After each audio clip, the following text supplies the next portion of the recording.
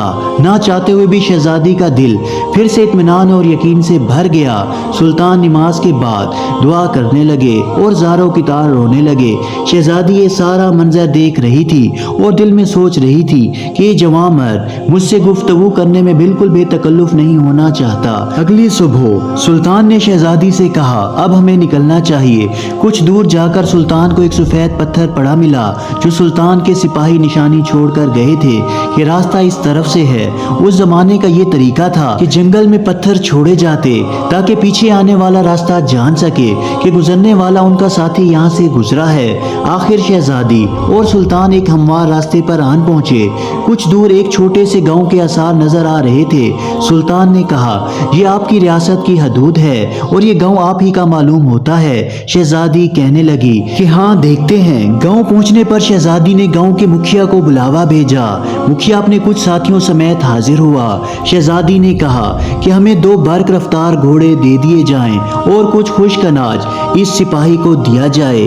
شہزادی نے سلطان سے کہا کہ اے اجنبی، ہمیں تم پر بہت حیرت ہوئی۔ آخر تم کس مٹی سے بنے ہو؟ ساری رات تم خنجر سے اپنا زخم کھریدتے رہے اور میری طرف کوئی توجہ نہ دی۔ اگر تم چاہو تو ہمارے ساتھ چلو، ہم تمہیں انعام و اکرام سے بھر دیں گے، تم نے جو ہماری جان بچائی ہے اس کے بدلے میں۔ سلطان نے گھوڑے پر سوار ہو کر شہزادی سے کہا کہ شہزادی صاحبہ، زخم اس لیے کھریدتا رہا کہ آپ کا حسن میرے ایمان کو ضرب نہ پہنچائے اور میری توجہ میرے درد کی طرف رہے، نہ کہ آپ کی طرف بڑھے۔ شہزادی کہنے لگی کہ کیا تمہیں یہ موقع گنوانا چاہیے تھا؟ ہم سے خلوت میں ملاقات کرنے کے لیے لوگ اپنی ریاستیں چھوڑنے تک کو تیار ہیں۔ سلطان نے کہا، شہزادی میں ایک مسلمان ہوں اور محمد مصطفیٰ صلی اللہ علیہ وآلہ وسلم کا غلام ہوں۔ میری نظر آپ کے جسم پر نہیں بلکہ خود میری روح پر تھی۔ شاید میرے جسم پر اس گناہ کا داغ دھل جاتا، لیکن میں اپنی روح پر اس گناہ کے داغ کو لے کر اپنے پیارے نبی حضرت محمد صلی اللہ علیہ وآلہ وسلم کے سامنے کیسے پیش ہوتا؟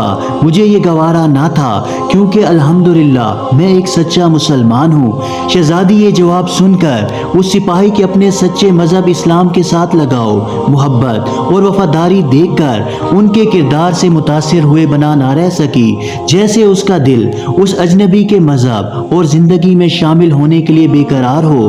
یہ کہہ کر سلطان نے اجازت چاہی۔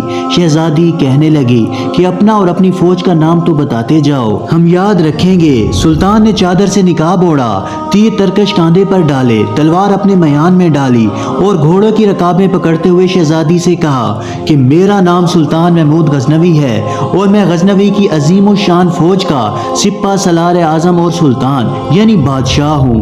یہ کہہ کر سلطان نے گھوڑے کو ایڑ لگا دی اور سر پر دوڑتے ہوئے آنکھوں سے اوجھل ہو گئے۔ اللہ اکبر! یہ تھے اللہ اور اس کے رسول صلی اللہ علیہ وآلہ وسلم کے سچے اور وفادار غلام، اسلامی سلطنت کے حکمران اور مسلمان بادشاہ اور کامل ایمان والے۔